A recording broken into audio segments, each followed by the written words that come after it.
When the headline first appeared, at 82, Robert De Niro finally tells the truth about Robert Mitchum. It sounded like just another dramatic hook designed to spark curiosity. But the story behind it carries something far more compelling than gossip, because it touches on legacy, rivalry without confrontation. The bottom line is that I feel betrayed by my country. It doesn't have to be perfect, but it does need to return to the values that gave us our strength and humanity. If you want our leaders to be accountable,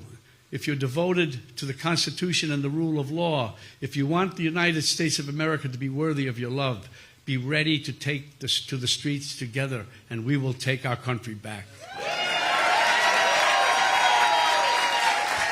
And the quiet tension between two completely different philosophies of acting that shaped Hollywood across generations. At 82, Robert De Niro no longer has anything to prove to anyone, which is precisely why anything he says now carries a different weight, especially when it concerns a man who represented a cinematic era before his own rise to dominance, Robert Mitchum.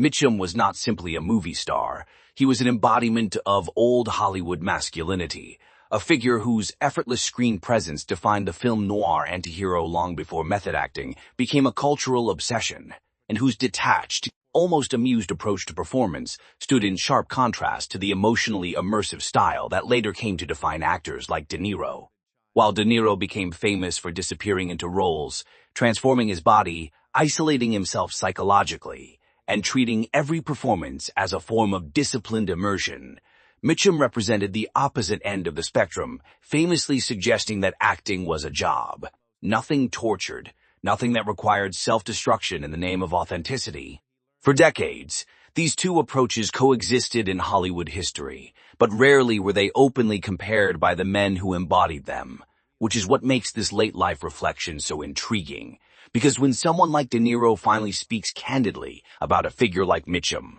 it is not just commentary about a person, it becomes a reflection on the evolution of the craft itself. The tension was never about a public feud, since the two men did not share explosive interviews or direct confrontations. Yet in an industry built on reputation and whispered opinions, differences in philosophy often carry more weight than personal conflicts. And many insiders long speculated that actors of Mitchum's generation viewed the rise of intense method performers as excessive, even indulgent.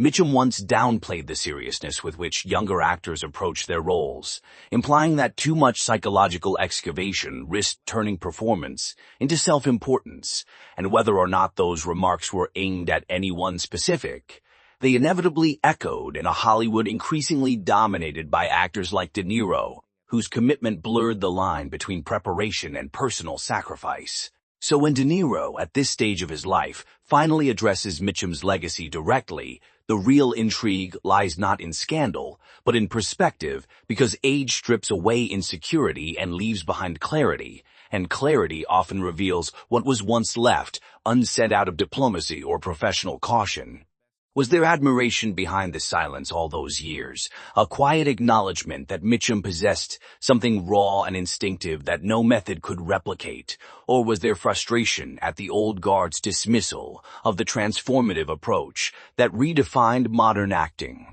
What makes this story compelling is that it forces us to confront a larger question about artistic evolution. Does progress invalidate tradition, or does it build upon it? And when De Niro speaks about Mitchum now, is he honoring a foundation, challenging it, or finally explaining how he saw himself in relation to a man whose shadow lingered over an entire generation of performers? Because this is not about tabloid drama or late-life bitterness, it is about two icons representing two ideologies. And when one of them finally articulates his truth at 82, the revelation is less about controversy and more about understanding how legends view each other once competition fades and only legacy remains. To understand what it really means when Robert De Niro speaks openly about Robert Mitchum, you have to step back and look at the Hollywood they each came from. Because they were not simply two actors, separated by age, they were products of entirely different systems that valued completely different things.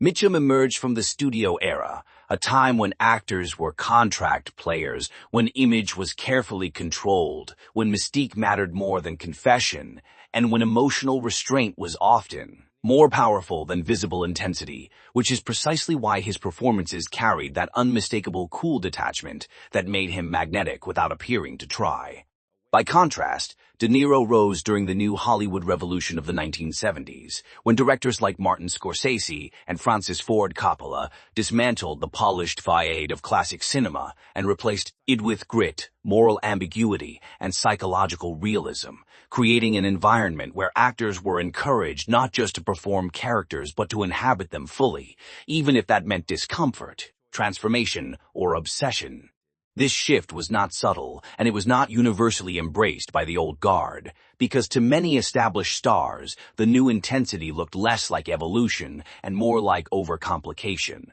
The craft had been inflated with unnecessary suffering in order to appear profound. Mitchum was famously blunt about the profession, often describing acting as a straightforward task rather than an existential journey, and he had little patience for what he perceived as theatrical self-importance, which inevitably placed him philosophically at odds with performers whose careers were built on total immersion and visible dedication. Although he never launched direct attacks on De Niro personally, his general skepticism toward method acting created a subtle undercurrent in Hollywood conversations, and insiders understood that when Mitchum spoke dismissively about actors who treated their roles like spiritual pilgrimages, he was indirectly commenting on a generation that included De Niro. For De Niro, whose reputation was built on discipline and transformation, those attitudes could not have gone unnoticed, because when you devote months to mastering accents, professions, and physical changes for authenticity, hearing a legend imply that such effort is unnecessary inevitably raises a question about validation, even if that question remains unspoken. The fascinating part of this dynamic is that both men were right in their own way, because Mitchum's effortless naturalism proved that charisma and instinct could create unforgettable performances without visible strain, while De Niro's intensity demonstrated that depth and preparation could redefine what audiences expected from cinematic realism. The industry itself never officially chose sides, but the cultural momentum clearly shifted toward De Niro's generation, especially as films became darker and more character-driven, which meant that, while Mitchum remained respected, the new gold standard of seriousness leaned toward transformation rather than nonchalance. When De Niro now reflects on Mitchum at 82, he is not merely commenting on a colleague from the past, he is revisiting a symbolic crossroads in film history, a moment when the definition of great acting quietly changed, leaving behind the question of whether the change was improvement or simply preference shaped by evolving tastes. What makes his words significant is that they come after decades of perspective, long after career competition and cultural shifts have settled into history, which means whatever he says now, Carrie says, the honesty of someone who no longer needs to defend his method or justify his choices. And that is why this late-life truth resonates beyond simple admiration or critique, because it reveals how one of the most disciplined actors of modern cinema ultimately views a man who embodied the exact opposite philosophy, forcing us to reconsider whether the divide between them was ever about superiority at all, or simply about two different ways of commanding the same screen. When Robert De Niro finally addressed Robert Mitchum with the clarity that only age can bring, what stood out was not hostility or resentment, but something more layered and far more revealing about how great actors evaluate each other once ego no longer dominates the conversation. De Niro did not frame Mitchum as outdated, nor did he dismiss the old Hollywood approach as simplistic, and that alone surprised those who expected a subtle defense of method acting, because instead of drawing a line between right and wrong, he acknowledged that Mitchum possessed a kind of natural authority that could not be manufactured through preparation, a presence that existed before rehearsal even began. What De Niro seemed to suggest in tone, if not in direct quotation, was that Mitchum represented an instinctive confidence that modern actors often chase but rarely achieve, and that while method immersion can deepen performance, it does not automatically create the intangible magnetism that defined Mitchum's screen identity. This admission carries weight precisely because De Niro built his reputation on effort, discipline, and transformation, meaning that to recognize the power of effortlessness is, in a way, to acknowledge that artistry cannot always be engineered,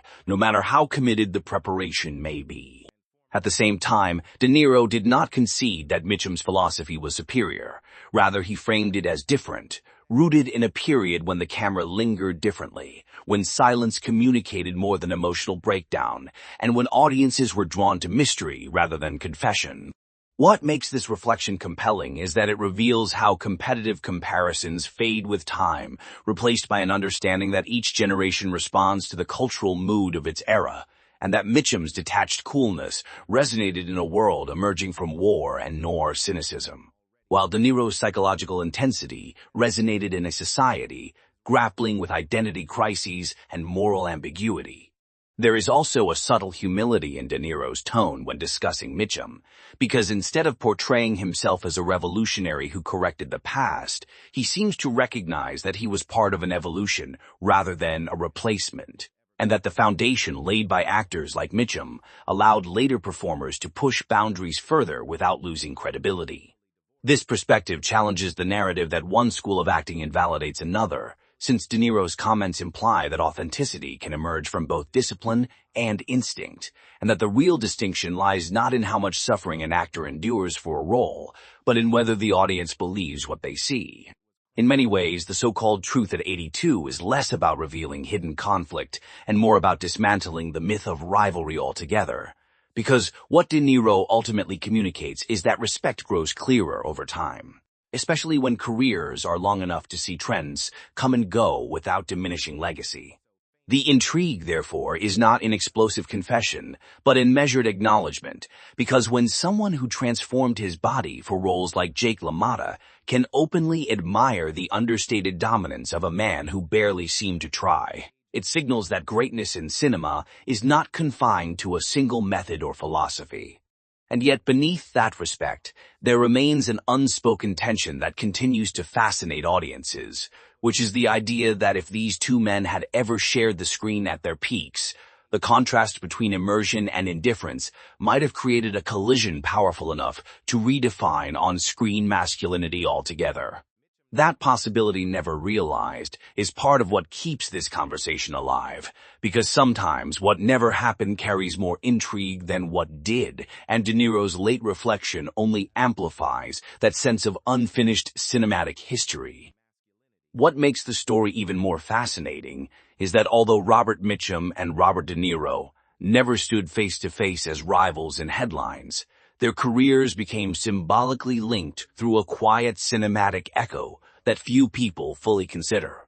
In 1962, Mitchum delivered one of his most chilling performances in Cape Fear, portraying Max Cady with an unsettling calm that made his menace feel almost casual, as though danger itself were simply part of his personality rather than something he had to perform. And that role became one of the defining examples of how restrained intensity could be more disturbing than overt aggression. Nearly 3 decades later, De Niro stepped into the same character in the 1991 remake directed by Martin Scorsese, and the contrast between their portrayals unintentionally turned into a masterclass on generational acting philosophy. Because where Mitchum radiated controlled menace, De Niro exploded with volatility, transformation, and psychological extremity that reflected the evolution of cinematic storytelling.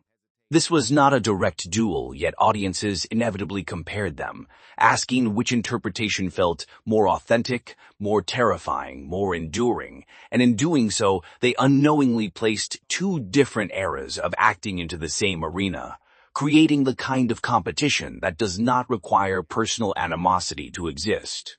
For De Niro, taking on a role once made iconic by Mitchum was more than a casting choice. It was an artistic risk, because stepping into the shadow of a legend forces an actor to confront the past while attempting to redefine it, and whether consciously or not, that decision positioned him in dialogue with Mitchum's legacy. The remake did not erase the original, nor did it diminish Mitchum's performance, but it did highlight how dramatically audience expectations had shifted, since by the early 1990s viewers were conditioned to expect emotional intensity and physical transformation, elements that aligned naturally with De Niro's strengths, and made his interpretation feel contemporary rather than derivative. This parallel between their Max Cady performances adds another layer to De Niro's late-life reflections, because when he speaks about Mitchum now, he is not merely discussing a distant icon, but a predecessor whose work he once reinterpreted under the scrutiny of comparison. There is something almost poetic in that connection,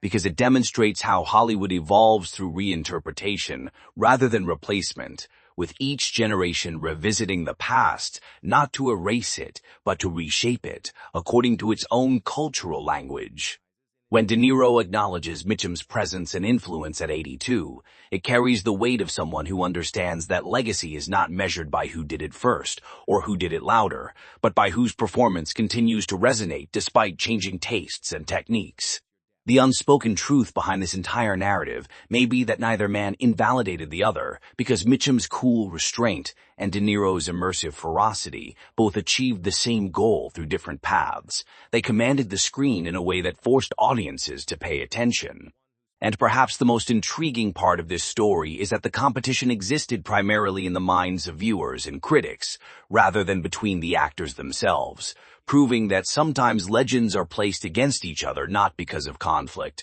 but because culture needs comparison to understand change. No, with decades of hindsight, De Niro's words about Mitchum feel less like revelation and more like recognition, as though he is finally articulating what was always understood, but rarely spoken aloud, that greatness in cinema is not a single style, but a continuum shaped by those who came before and those who dared to push it further.